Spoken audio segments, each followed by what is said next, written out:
Step into the shadows with Classic Storytime Hub as we bring you The Valley of Spiders by H.G. Wells, a chilling classic horror tale now reimagined and rewritten in English for a fresh cinematic narration that will grip you from the very first moment. By midday, the three riders burst from the narrow torrent bed into the sudden vastness of a valley. The stony trench they had followed for hours widened into a sweeping slope, and with a shared impulse they spurred their horses toward a rise crowned with olive-dun trees. There they halted, the two men hanging back respectfully behind the one whose bridle gleamed with silver studs. For a long moment they scanned the desolate expanse below.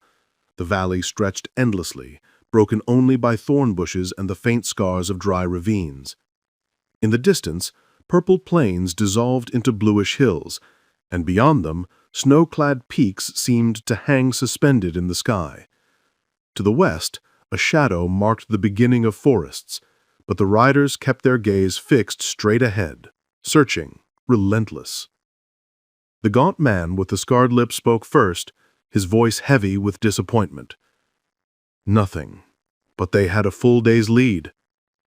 "They don't even know we're chasing them," muttered the small man astride the white horse. "She knows," the leader said bitterly, almost to himself. "They can't move quickly, only a mule, and the girl's foot has been bleeding all day." The man with the silver bridle snapped, his eyes flashing with rage. "Do you think I haven't seen that?" The little man shrank, whispering under his breath, "It helps, at least." The gaunt rider remained impassive. "They can't be across the valley. If we ride hard—" He glanced at the white horse and hesitated. "Curse every white horse," snarled the leader, glaring at the beast. The little man lowered his eyes to the drooping ears of his mount.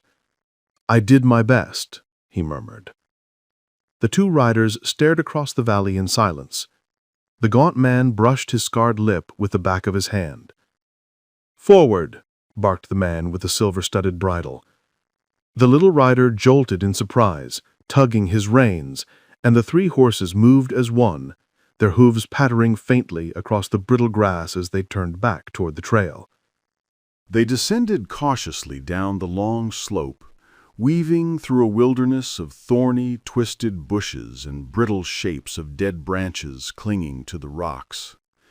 Below, the trail grew faint, soil thin, vegetation nothing more than scorched straw scattered across the ground. Yet by bending low over their horses' necks, pausing often, and scanning every mark, they managed to follow the path of their quarry. Here and there were signs, blades of coarse grass bent and broken, the faint outline of a footstep. Once the leader caught sight of a smear of blood, perhaps from the wounded foot of the half-caste girl. He muttered a curse under his breath, damning her foolishness. The gaunt man slowed, checking the trail, while the little rider on the white horse drifted behind, lost in his own thoughts. They rode in single file, the man with the silver bridle leading, none of them speaking a word. After a time, the little rider stirred from his reverie. He realized how unnaturally still the world had become. Beyond the faint creak of saddles and the soft clink of gear, the valley lay in a silence so heavy it felt painted, unreal. Ahead, his companions leaned forward, intent, their shadows stretching before them like silent attendants. His own shadow crouched close at his side. Something was missing. He thought back. Where was the echo of the gorge, the constant rattle of shifting pebbles? And then it struck him. There was no wind. Not a breath stirred the valley. The air hung motionless, oppressive. It was a vast, slumbering stillness, a monotony of afternoon haze. Above, the sky lay blank, veiled only by a darkening shroud that gathered ominously in the upper valley. He straightened in the saddle, tugged at his bridle, and let out a weary sigh. For a moment he turned, staring back at the barren throat of the gorge they had left behind. Blank slopes on either side, lifeless, without beast, tree, or man. What a land this was, a wilderness without mercy. He slumped again, resigned. A flicker of movement caught his eye, a crooked stick of purple-black that writhed into the shape of a snake before vanishing into the dust. The sight gave him a fleeting comfort. At least the valley was not entirely dead. Then, across his face, he felt it, the faintest breath of air, a whisper that stirred a stiff, black-antlered bush on a nearby crest. The first hint of a breeze. He wet his finger idly, testing the air. Suddenly, he pulled up short, nearly colliding with the gaunt man who had stopped abruptly on the trail. At that guilty instant, he caught his master's eyes fixed upon him. He forced himself back into the rhythm of tracking, though his thoughts wandered. They had ridden 4 days into the very edge of the world, parched, short of water, with nothing but strips of dried meat under the saddles. Over mountains and rocks they had come, into this desolation where surely no one had passed before, all for a girl. A mere child, stubborn and defiant. The master had whole cities of women at his command. Why this one? Why chase her into the ends of the earth? The little man scowled, his lips cracked, his tongue blackened with thirst. But it was the master's way, and that was all he knew. She had dared to escape him. His gaze lifted. A row of tall canes bent together in unison, and the silk tassels at his neck fluttered and fell. The breeze was strengthening, breaking the suffocating stillness of the valley. Relief stirred in him. "Hello!" The gaunt man's voice cut the silence. All 3 riders halted at once. "What?" snapped the master. "What is it?" The gaunt man raised a hand, pointing up the valley. "Something coming toward us." As the gaunt rider spoke, a yellow shape crested the rise ahead. A wild dog, large and lean, driven forward by the wind. Its tongue lolled, its pace steady, its purpose so fierce that it seemed blind to the horseman in its path. Nose lifted, it followed neither scent nor quarry, only some unseen compulsion. The little man's hand went to his sword. "He's mad," muttered the gaunt rider. "Shout!" cried the smaller man, and his voice rang out across the valley. Still the dog came on. Only when the blade flashed from its sheath did the beast swerve, panting past them, eyes fixed on nothing, fleeing into the distance. The little man watched it go. "There was no foam," he whispered. For a moment, the leader with the silver-studded bridle stared up the valley, then snapped with sudden violence. "Come on, what does it matter?" He jerked his horse forward, dismissing the mystery. The little man let the enigma of the fleeing dog slip away, sinking instead into darker musings. "Come on," he echoed softly. How was it that one man could utter those words with such force, such command, that the world itself seemed compelled to obey? Always, all his life, the master had spoken that way. If he said it, it would mean nothing. But when the master spoke, even in madness, disobedience was unthinkable. The girl they pursued, half-caste and defiant, seemed to him insane, blasphemous even, for resisting. He glanced at the gaunt rider with the scarred lip, strong as the master, perhaps braver, yet bound by obedience, nothing more. A sudden unease stirred him. His hands and knees felt it first. He urged his horse closer to the gaunt rider. "Do you notice the horses?" he asked in a low voice. The gaunt man turned, questioning. "They don't like this wind," the little man murmured, before falling back as the master's eyes turned sharply upon him. "It's all right," said the gaunt rider, though his voice carried no conviction. They pressed on in silence. The two riders in front kept their eyes fixed on the fading trail, while the man behind watched the haze creeping steadily down the valley, thickening with every gust of wind. The air grew stronger, restless, and far to the left he glimpsed dark shapes, wild hogs perhaps, charging through the distance. He said nothing, nor did he mention again the unease of the horses.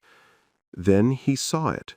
First one, then another, great white spheres drifting before the wind like monstrous heads of thistledown. They rose, dropped, caught for a moment in the air, then hurried onward, tumbling across the valley. At their passing, the horses grew more agitated, stamping and tossing their heads. Soon there were more, dozens, then countless globes, rolling and soaring, driven relentlessly toward them. A squeal split the silence. A massive boar burst across their path, glancing at them only once before plunging headlong down the valley. The riders halted, staring into the thickening haze that pressed closer with every heartbeat. "If it weren't for this thistledown," the leader began.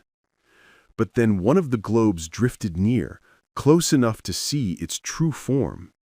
It was no sphere at all, but a vast, ragged sheet, soft and filmy, rolling over itself like some aerial jellyfish.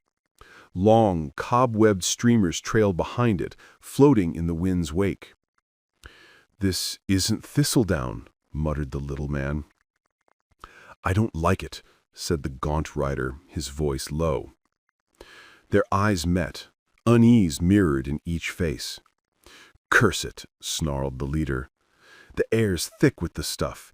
If it keeps coming like this, it'll choke us out altogether." An instinct seized them, like deer sensing a predator, and they wheeled their horses into the wind, staring at the advancing multitude of drifting shapes. The globes moved with eerie precision, rising and falling in silence, rebounding from the earth, soaring high again, all in perfect unison, as if guided by some deliberate will. The first of these strange pioneers swept past on either side. One rolled along the ground, unraveling into long, grasping ribbons that dragged across the grass. At once the horses reared and danced, panic in their eyes. The master cursed furiously, his voice sharp with rage. "Forward, back to the trail! What are these things? They cannot matter!" He fought his horse savagely, sawing at the bit, shouting his defiance into the thickening haze. "I will follow that trail! Where is it? Where is the trail?" Then it struck him. A thread brushed across his face, sticky and gray. Another streamer coiled around his bridle arm. Something alive, many-legged, scrambled down the back of his head. He looked up, and horror froze him. Above, one of the drifting masses had anchored itself, its ragged folds flapping like a sail in a noiseless wind. He glimpsed eyes, dozens of them, set in squat bodies. Long, jointed limbs strained at their silken moorings, hauling the monstrous web down upon him. For a heartbeat, he sat transfixed, his horse plunging beneath him, instinct alone keeping him upright. Then steel flashed. A sword struck his back. Another blade swept overhead, severing the tethering threads. The balloon of spiderweb tore free, lifting softly into the wind, drifting away into the haze. "Spiders!" cried the gaunt rider, his voice raw with dread. "The globes are full of spiders! Look, my lord, look!" But the man with the silver bridle, eyes blazing, still followed the drifting mass as it vanished into the valley. The master's gaze fell upon a crushed, red mass writhing feebly, legs twitching in vain despite its ruin. Another drifting shape bore down, and at the gaunt man's cry, he drew his sword with desperate haste. The valley ahead was now a storm of ragged fog, torn webs rolling and tumbling like a battlefield cloud. "Ride for it!" the little man screamed. "Ride down the valley! Ride!" Chaos erupted. The master saw his companion slash wildly at phantom threads, then crash into the gaunt man's horse, sending both beast and rider sprawling. His own mount bolted forward, carrying him a dozen paces before he could wrest control. He turned, only to glimpse horror. The gaunt man slashing furiously as a gray, fluttering mass wrapped itself around him and his fallen horse. The air was thick with drifting webs, descending as relentlessly as thistledown on a summer wind. The little man had leapt from his saddle, clutching his horse with one arm while hacking blindly with the other. Another gray mass tangled itself in the struggle, its silken tentacles tightening as it sank inexorably toward the earth. The master clenched his teeth, lowered his head, and spurred his horse forward. Behind him, the fallen steed rolled in agony, blood streaking its flanks, shapes crawling across its body. The gaunt man staggered toward him, legs bound in gray streamers, his sword flailing uselessly. A veil of silk clung to his face, his left hand beating frantically at unseen attackers. He stumbled, fell, rose again, then collapsed once more. And then came the sound. A howl, raw and terrible, bursting from his throat. "Oh! Oh! Oh!" The master reeled in horror. He could see them now, great spiders swarming over the gaunt man, others scuttling across the ground, their bloated bodies gleaming in the haze. He fought to drive his horse closer to the writhing, screaming figure entangled in gray, but suddenly there came a thunder of hooves. The little man, swordless, half-mounted and clinging belly down across the white horse's mane, shot past in a blur. Another streamer of gossamer lashed across the master's face, sticky and cold. All around him, drifting webs circled silently, tightening their grip on the valley. To his dying day, he would never know how it happened, whether he turned his horse by choice or whether the beast, maddened, bolted of its own accord. In an instant he was galloping headlong down the valley, sword flashing wildly overhead, while the wind carried the spider ships in relentless pursuit. Clatter, clatter, thud, thud, the silver-bridled rider tore through the reeds, eyes darting left and right, blade ready to strike. Ahead, the little man clung desperately to his saddle, a ragged tail of cobweb streaming behind him. Over his shoulder, the master saw the drifting masses gaining, hurrying to overtake. He was so consumed by the chase that only when his horse bunched for a leap did he see the ravine yawning before them. Too late he pulled back. The beast plunged, and in that instant, instinct saved him. He fell clear, striking the earth only with a bruise to his shoulder, while his horse rolled, legs thrashing, and lay still. His sword bit the soil, snapping clean in two, the broken shard missing his face by inches, as if fate itself had cast him aside. He sprang to his feet, breath ragged, eyes fixed on the advancing storm of webs. For a heartbeat he thought to flee across the valley, but the ravine beckoned. He dodged one drifting terror, then scrambled down the steep sides, slipping into shadow, out of the gale's reach, and away from the spider's airborne siege. Beneath the steep banks of the dry torrent, he crouched, hidden from the gale, watching the ragged gray masses drift endlessly across the strip of sky above. For a long while he remained there, silent, as the streamers of web trailed like ghostly banners overhead. Once a spider dropped into the ravine beside him, monstrous, a full foot across, its body the size of a man's hand. He watched its swift, uncanny movements, even teased it with the broken stump of his sword. Then, with a curse, he brought down his iron-heeled boot and crushed it into pulp. For a time he prowled, searching for another, but none came. At last, certain the swarms would not descend into the ravine, he found a place to sit. He gnawed his knuckles, bit at his nails, and sank into brooding thought. The silence was broken by the sound of hooves, stumbling steps, and a weary voice. The little man appeared, a pitiful figure, cobweb trailing from him like a torn banner. They drew together, without greeting, without words, until he halted before his master. His face was bitter, exhausted, shamed to the edge of despair. The master flinched under his gaze. "Well," he said at last, stripped of command. "You left him?" the little man asked. "My horse bolted." "I know. So did mine." He laughed without mirth. "I said my horse bolted," the master repeated, once proud, now hollow. "Cowards both," the little man muttered. The master gnawed his knuckle, staring at his subordinate. After a long pause he spoke, voice low, almost pleading. "Don't call me a coward." "You are," said the little man, his tone flat. "A coward, like myself." "A coward, perhaps. Every man has a limit beyond which fear takes hold. That I have learned at last. But not like you. That is the difference." "I never imagined you would abandon him. He saved your life only moments before. Why are you our lord?" The master gnawed his knuckles, his face darkening. "No man calls me a coward, no.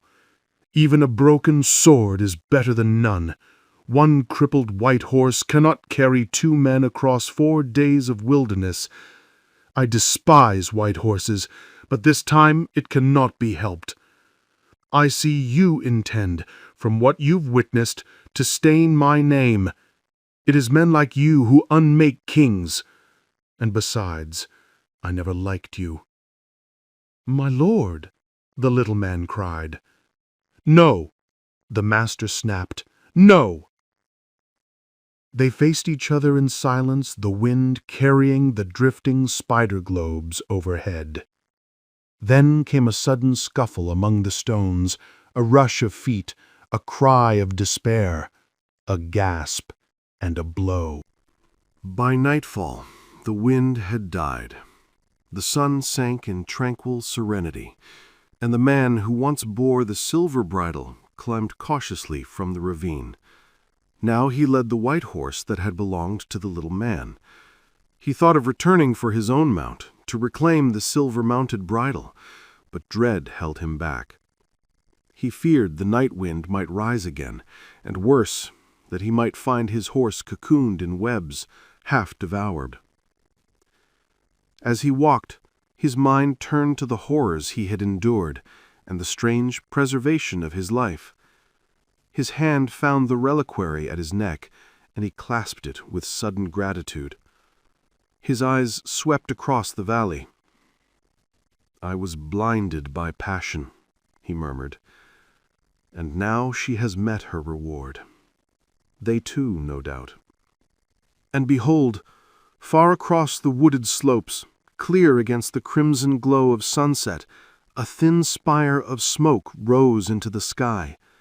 His calm resignation shattered, replaced with sudden fury. "Smoke?" He wheeled the white horse, hesitating, as a faint rustle stirred the grass. On the reeds, a torn sheet of gray swayed in the breeze. He looked at the cobwebs. He looked at the smoke. "Perhaps it is not them," he whispered. But in his heart, he knew. For a long moment he stared, then mounted once more. Slowly he picked his way through the valley, past stranded webs that clung to the earth. Dead spiders littered the ground, their survivors feasting greedily upon their own kind. At the sound of hooves they scattered, skittering into shadow. Their rein was broken.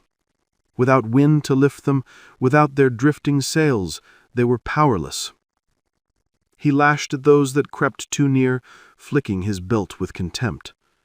Once, when a cluster swarmed across bare soil, he thought to dismount and crush them beneath his boots, but the impulse passed. Again and again he turned in the saddle, eyes fixed on that rising smoke. "Spiders," he muttered, voice low and bitter. "Spiders. Well, well. Next time, I must weave the web myself." And thus the story ended.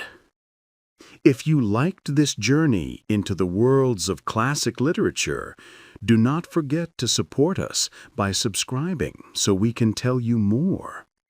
And hey, if there's a classic tale you'd love to hear told in this suspenseful style, drop its name in the comments below. Your suggestion might be our next chilling adventure.